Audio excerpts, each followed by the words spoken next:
কনসার্নিয়ান society Islampur কর্তৃক আয়োজিত আজকের মানববন্ধনের সম্মানিত সভাপতি উপস্থিত আছেন ধর্মপ্রাণ সচেতন নাগরিক বৃন্দ। আপনারা সকলে এই মুহূর্তে অবগত আছেন যে আমরা আজকে কোন উদ্দেশ্যে এই মানববন্ধনের আয়োজন করেছি। আমরা জানি বর্তমান বাংলাদেশে অনেক মাজার নামের গাঁজাখুররা এদেশের সচেতনমূলক নাগরিকদেরকে নিয়ে মদ, গাঁজা, অশ্লীলতা এবং দেহাপনার মধ্যে লিপ্ত। আমরা যারা সচেতন নাগরিক বৃন্দ আছি, আমাদের সকলের ঈমানি দায়িত্ব তাদেরকে ওই পথ থেকে ফিরিয়ে আনা। এই উদ্দেশ্যে আজকে কনসার্নিয়ান সোসাইটি বিশ্বম্বরপুর কর্তৃক এই মানববন্ধনের আয়োজন করা হয়েছে। আমাদের এই বিশ্বম্বরপুরে কুরআন সুন্নাহ বিরোধী যত মাজার আছে সবগুলোকে বন্ধ করে দিতে হবে। আমাদের এই বিশ্বম্বরপুরে যত কুরআন সুন্নাহ বিরোধী বন্ধ নামের শয়তানগুলো আছে তাদেরকে এক এক ধরে তাদেরকে শায়েস্তা করতে হবে। এটা হলো আমাদের সচেতন নাগরিক বৃন্দের ঈমানি দায়িত্ব। এই বিশ্বম্বরপুরে প্রকাশ্য মদ, গাঁজা, বিবাহের মধ্যে অশ্লীলতা, বেহায়াপনার অনুষ্ঠান আমরা আজ থেকে আর কোনোদিন দেখতে চাই না।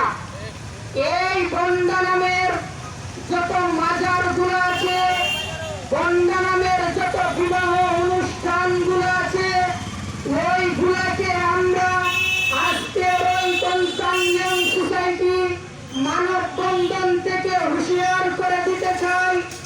যদি এরপর থেকে আরো কোনোদিন ওইভাবে মদ, গাঁজার, অশ্লীলতার রাস্তাঘাটের মধ্যে কোনো বিশৃঙ্খলা দেখা যায়, আমরা এই বিশ্বম্বরপুর কনসার্নিয়ান সোসাইটির সম্মানিত সভাপতি মুফতি শহীদুল ইসলাম পলাশীর নেতৃত্বে তাদেরকে একসঙ্গে আনতে বাধ্য হব ইনশাআল্লাহ।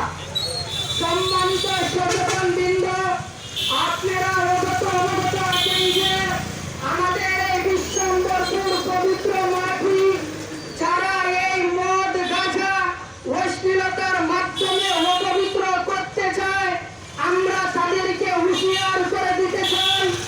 ঈশ্বর, আমরা এই মানববন্ধন থেকে আমরা কঠোর আন্দোলনে নামতে বাধ্য হব কোনো এক সময়। সম্মানিত উপস্থিতি, আমরা অবগত আছি আমাদের এই বিশ্বম্বরপুরের মাটি যারা অপমান করতে চায়, অপবিত্রতা করতে চায়, আমরা এই কনসার্নিয়ান সোসাইটির নেতৃত্বে আগামী দিনে আরো বড় গণসমাবেশ করতে বাধ্য হব ইনশাআল্লাহ। সম্মানিত সাথী ও বন্ধুগণ, পরিশেষে আমি একটি কথাই বলতে চাই। আজকের এই প্রাথমিক কনসার্নিয়ান সোসাইটি বিশ্বম্বরপুরের মানববন্ধন থেকে জানিয়ে দিতে চাই, বন্দা নামের, গাঁজা নামের যত মানুষ ওই বিশ্বম্বরপুরের মাটিতে থাকবে, আমরা তাদেরকে এক এক করে ধরে শায়েস্তা করা আমাদের ঈমানি দায়িত্ব। সম্মানিত সাথী ও বন্ধুগণ, আপনারা জানেন আমাদের এই বিশ্বম্বরপুর উলামায়ে কেরামের মাটি যারা এই মাটিকে অপবিত্র করতে চাইবে, আমরা তাদেরকে একসঙ্গে আনতে বাধ্য হব ইনশাআল্লাহ। সম্মানিত সাথী ও বন্ধুগণ, আমরা এই মুহূর্তে মানববন্ধন থেকে জানিয়ে দিতে চাই, আমরা আজকে শুধু প্রাথমিকভাবে এই মানববন্ধনের আয়োজন করেছি।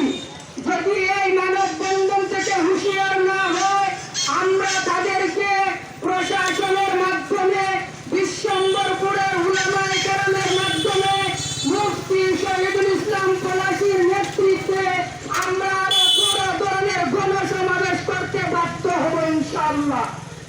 এই বলে আমি আমার বক্তব্য এখানে শেষ করলাম। সম্মানিত সচিব